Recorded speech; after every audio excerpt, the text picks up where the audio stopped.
Shri K P Kunhamathiri master. Sir, cancer രോഗ നിയന്ത്രണത്തിൻ്റെ ഭാഗമായി ആരോഗ്യവകുപ്പ് സംഘടിപ്പിക്കുന്ന വളരെ മാതൃകാപരമായ പ്രവർത്തനമാണ്. ബഹുമാനപ്പെട്ട വകുപ്പ് മന്ത്രി വീണ ജോർജിനെയും ആരോഗ്യവകുപ്പിനെയും പ്രത്യേകം അഭിനന്ദിക്കുകയാണ്. എൻ്റെ ചോദ്യം, സ്ത്രീകൾക്ക് പുറമെ മറ്റുള്ളവർക്കും സ്ക്രീനിംഗ് നടത്താൻ ഉദ്ദേശിക്കുന്നുണ്ടോ എന്നതാണ്. സ്ത്രീകൾക്ക് പുറമെ സർ, സംസ്ഥാന ആരോഗ്യ വകുപ്പ് 12 മാസം നീണ്ടു നിൽക്കുന്ന ഒരു ബൃഹത്തായിട്ടുള്ള ജനകീയ ക്യാമ്പയിനാണ് ആവിഷ്കരിച്ചിട്ടുള്ളത്. സർ, ഇതൊരു തുടർച്ചയായ പ്രവർത്തനങ്ങളുടെ ഭാഗമാണ്. നവകേരള കർമ്മ പദ്ധതി 2 ആർദ്ര മിഷന്റെ ഭാഗമായി 10 കാര്യങ്ങൾ വിഭാവനം ചെയ്തതിൽ ഒന്നായിരുന്നു സർ ക്യാൻസർ രോഗ നിയന്ത്രണം. കഴിഞ്ഞ 2 വർഷമായി നമ്മൾ പോപ്പുലേഷൻ സ്ക്രീനിംഗ് നടത്തുന്നുണ്ട്. വീടാനന്തരം ആരോഗ്യ പ്രവർത്തകർ ചെന്ന് ജീവിതശൈലി രോഗങ്ങളുള്ളവരുടെ കണക്കെടുക്കുകയും വരാൻ സാധ്യതയുള്ളവരെ കണ്ടെത്തുകയും ചെയ്യുന്നുണ്ട്. സർ, ഇതിൻ്റെ അടിസ്ഥാനത്തിൽ 9 ലക്ഷം ആളുകൾക്ക് ക്യാൻസർ രോഗം വരാനുള്ള സാധ്യതയുണ്ട് എന്ന് ആദ്യ വർഷത്തെ ജീവിതശൈലി രോഗ പോപ്പുലേഷൻ സർവേയിൽ കണ്ടെത്തിയിരുന്നു. സർ, ഇതിൽ 1.5 ലക്ഷം ആളുകൾ മാത്രമാണ് ഏതെങ്കിലും തരത്തിൽ ആരോഗ്യ കേന്ദ്രങ്ങളിലോ ആശുപത്രികളിലോ പരിശോധനയ്ക്കായി പോലും എത്തിയിട്ടുള്ളത്. ബാക്കി 7.5 ലക്ഷം ആളുകൾ ഒരു തരത്തിലും പരിശോധനയ്ക്ക് ആരോഗ്യ കേന്ദ്രങ്ങളിലോ ആശുപത്രികളിലോ എത്തിയിട്ടില്ല.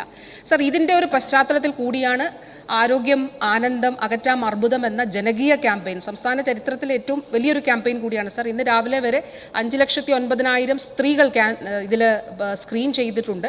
സർ, ആദ്യത്തെ മാസം ഫെബ്രുവരി മാസം 4-ാം തീയതി ലോക ക്യാൻസർ ദിനത്തിൽ ബഹുമാനപ്പെട്ട മുഖ്യമന്ത്രിയാണ് ഇതിൻ്റെ ഉദ്ഘാടനം നിർവഹിച്ചത്. മാർച്ച് 8 വനിതാ ദിനം വരെ നീണ്ടു നിൽക്കുന്ന ആദ്യത്തെ മാസം സ്ത്രീകൾക്കായി സമർപ്പിച്ചു എന്നുള്ളതാണ്.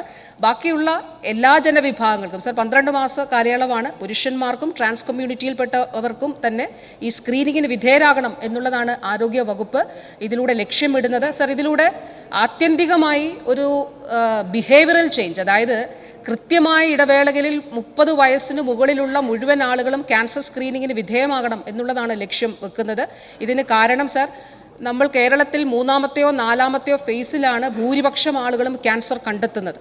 അപ്പോഴേക്കും രോഗം സങ്കീർണമാകും, ചികിത്സ സങ്കീർണമാകും. തീർച്ചയായിട്ടും പുരുഷന്മാർക്കും ട്രാൻസ് കമ്മ്യൂണിറ്റിയിലുള്ളവർക്കും എല്ലാവരും ഈ സ്ക്രീനിങ്ങിന് വിധേയമാകണമെന്നുള്ളതാണ്. അതിനുള്ള പ്രത്യേക പ്രോട്ടോകോൾ കൂടി സർ ഈ ആഴ്ച അത് പുറത്തുവിടുന്നുണ്ട്. Sir, second question. സർ, പ്രാഥമിക ഘട്ടത്തിൽ രോഗം കണ്ടെത്താൻ കഴിയുന്നില്ല എന്നതാണ് ക്യാൻസറിനെ സംബന്ധിച്ചിടത്തോളം ഏറ്റവും ഗൗരവമായ പ്രശ്നം. കേരളത്തിലാണെങ്കിൽ ക്യാൻസർ വ്യാപകമാണ് എന്ന സൂചനയാണ് ബഹുമാനപ്പെട്ട മന്ത്രി നൽകിയിട്ടുള്ളത്. ഈ സാഹചര്യത്തിൽ ജില്ലാ താലൂക്ക് ആസ്പത്രികളിൽ ക്യാൻസർ പരിശോധനാ കേന്ദ്രങ്ങൾ തുടങ്ങാൻ ആലോചനയുണ്ടോ? ഒന്ന് വ്യക്തമാക്കാമോ?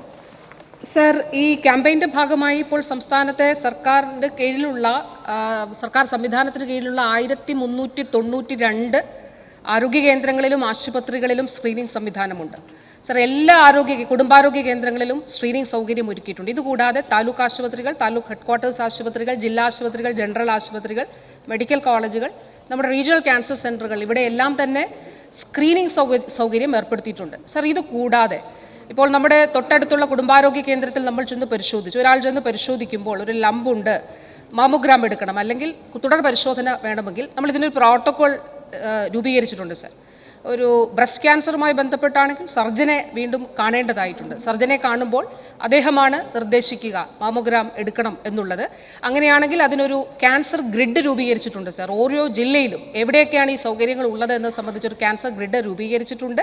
അപ്പോൾ തീർച്ചയായിട്ടും ആ ക്യാൻസർ ഗ്രിഡിൻ്റെ അടിസ്ഥാനത്തിൽ തന്നെ മുന്നോട്ട് പോകാനായിട്ട് കഴിയും. ഇതുകൂടാതെ ബഹുമാനപ്പെട്ട അംഗം പറഞ്ഞത് ഒരു കാര്യം ഞാൻ ഉത്തരത്തിൽ പറഞ്ഞിരുന്നു. സർ, 25 ജില്ലാ ആശുപത്രികളിൽ നമ്മൾ ക്യാൻസർ ചികിത്സ വികേന്ദ്രീകരിക്കുകയാണ്. സർ, മെഡിക്കൽ കോളേജ്, ചുരുക്കം ചില മെഡിക്കൽ കോളേജുകളിലും റീജിയണൽ ക്യാൻസർ സെൻ്ററുകളിലും മാത്രമുണ്ടായിരുന്ന ക്യാൻസർ ചികിത്സ ഇന്ന് സംസ്ഥാനത്തെ ജില്ലാ ആശുപത്രികളിലേക്ക് എത്തിക്കുന്നതിന് ഈ സർക്കാരിന് കഴിഞ്ഞിട്ടുണ്ട്. സർ, 25 ആശുപത്രികളിൽ അതുണ്ട്.